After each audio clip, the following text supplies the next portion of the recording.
प्रियजन हो, येशू ख्रिस्ताच्या नावाने तुम्हाला प्रेमपूर्वक शुभेच्छा। हे एक खास ठिकाण आहे। आजचा दिवसही खास आहे। प्रभू येशू तुम्हावर प्रेम करतो म्हणूनच तो या ठिकाणाहून तुम्हाशी बोलत आहे।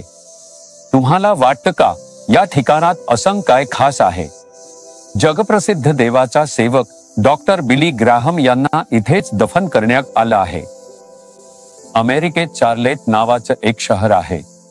ह्याच शहरात ते जन्मले आणि वाढले। त्यांचे वडील इथे राहत होते, त्यामुळे त्यांच्या मृत्यूनंतर त्यांचे शरीर इथे आणून दफन करण्यात आले। त्यांची पत्नी रूथ ग्राहम, ज्यांचे 2007 मध्ये निधन झाले, त्यांनाही इथेच ठेवण्यात आले। 2018 मध्ये 99व्या वर्षी त्यांनी आपली शर्यत विजयाने पूर्ण केली आणि त्यांच्या पत्नीच्या शेजारी त्यांना ठेवण्यात आले। मी अनेक देवाच्या सेवकांबद्दल ऐकलं आणि वाचलं आहे, पण देवाचा सेवक आणि प्रचारक ज्यांना मी सर्वात जास्त प्रेम करतो ते म्हणजे डॉक्टर बिली ग्राहम। तो असा साक्षीदार म्हणून जगला की कोणीही त्याच्यावर कोणताही आरोप करू शकला नाही। डॉक्टर बिली ग्राहम हे असेच आपली सेवा पूर्ण करणारे व्यक्ती होते। अमेरिकेचे राष्ट्राध्यक्ष निवडले गेल्यानंतर त्यांच्यासाठी प्रार्थना करणारे तेच होते। त्यांनी अशा 11 राष्ट्राध्यक्षांसाठी प्रार्थना केली आणि त्यांना आशीर्वाद दिला। ते खरोखरच एक अद्भुत देवाचे सेवक होते। ते एका साध्या गावात जन्मले। प्रभूने त्यांना वाचवले आणि निवडले। जेव्हा ते जंगलात प्रार्थना करत होते, तेव्हा प्रभू त्यांना भेटला आणि त्यांनी स्वतःला सुवार्ता प्रचार करण्यासाठी समर्पित केले। डॉक्टर बिली ग्राहम हे देवाचे असे सेवक होते ज्यांनी सुवार्ता प्रचार केली, सर्वाधिक लोकांपर्यंत आणि प्रभूसाठी लाखो लोकांना जिंकले। तुम्हाला माहित आहे का त्यांच्या कबरेवर काय लिहिले आहे? प्रभू येशू ख्रिस्ताच्या सुवार्तेचे प्रचारक। तिथे एक शास्त्रवचनही लिहिले आहे, योहान अध्याय 14 वचन 6।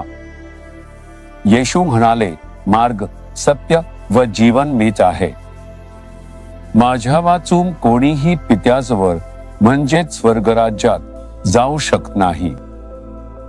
त्यांनी या वचनावर आधारित जगभर सुवार्ता प्रचार केली। आजही प्रभू तुमच्याशी बोलत आहे। येशूच मार्ग, सत्य आणि जीवन आहे। फक्त त्याच्या मार्फत माणूस स्वर्गात जाऊ शकतो। हा येशू ख्रिस्ताने आपले रक्त सांडले आणि आपले प्राण क्रूसावर दिले, जेणेकरून आपल्याला स्वर्गात प्रवेश मिळावा। जेव्हा आपण या येशूवर विश्वास ठेवतो आणि त्याला स्वीकारतो, तेव्हा आपण त्याच्या रक्ताने धुतले जाऊन देवाची मुले होतो। हे अनुभवताच आपली नावे स्वर्गातील जीवनाच्या पुस्तकात लिहिली जातात। बायबल सांगते, जोपर्यंत एखाद्याचे नाव जीवनाच्या पुस्तकात लिहिलेले नाही, तोपर्यंत तो स्वर्गराज्यात कधीच प्रवेश करू शकत नाही। प्रकटीकरणाच्या पुस्तकात असे म्हटले आहे, ज्यांची नावे जीवनाच्या पुस्तकात लिहिलेली नाही, ते अग्नी आणि गंधकाने जळणाऱ्या सरोवरात प्रवेश करतील। यावर आधारित त्याने संपूर्ण जगभर सुवार्ता प्रचारली। आजही प्रभू तुमच्याशी बोलत आहे। येशूने तुमचे पाप क्षमा केले याची तुम्हाला खात्री आहे का? तुमचे नाव जीवनाच्या पुस्तकात लिहिले आहे का याची तुम्हाला मनापासून स्पष्ट खात्री आहे का? विचार करा आणि पहा। जर तुम्ही म्हणालात तसे नाही, मी येशूवर विश्वास ठेवतो, मी त्याच्यावर भरोसा ठेवतो, तरीही तुम्ही या गोष्टींनी स्वर्गात जाऊ शकत नाही। तुम्ही अत्यंत भक्तिभावाने जगता असाल आणि येशूवर खूप विश्वास ठेवतो असे म्हणाल। तुम्ही म्हणू शकता की मी प्रार्थना करतो आणि बायबल वाचतो। तुम्ही नियमित चर्चला जाता। येशू ख्रिस्ताने तुमची पापे क्षमा केली याची खात्री असणे आवश्यक आहे। तेव्हाच तुमचे नाव जीवनाच्या पुस्तकात लिहिले जाईल। त्याच्यामुळेच तुम्ही स्वर्गात जाऊ शकता। येशू ख्रिस्त स्वर्गात जाण्याचा एकमेव मार्ग आहे। तुम्ही हे सत्य स्पष्टपणे जाणून घेतले पाहिजे। तुम्ही येशूवर प्रेम करता हे चांगले आहे, पण ते पुरेसे नाही. फक्त जेव्हा तुम्ही त्याला तुमच्या हृदयात स्वीकारण्याचा अनुभव घेता, तेव्हाच तुम्हाला स्वर्गाचा आशीर्वाद मिळू शकतो. म्हणून तपासा की तुमच्या आयुष्यात स्वर्गाचा आशीर्वाद आहे का. जर नसेल तर तुम्ही स्वतःला प्रभूकडे समर्पित कराल का. प्रभू येशू, मी तुला स्वीकारतो. कृपया माझी पापे माफ कर. मग तुमच्या हृदयात शांती आणि खात्री येईल. जेव्हा तुम्ही तुमची शर्यत पूर्ण कराल, तेव्हा तुम्हीही या अद्भुत कुटुंबासारखेच, ज्यांनी सेवा केली, अशीच शर्यत पूर्ण करू शकता. स्वर्गात येशूला भेटू शकता. प्रभू आज तुमच्याशी बोलत आहे. तुम्ही प्रार्थना कराल का.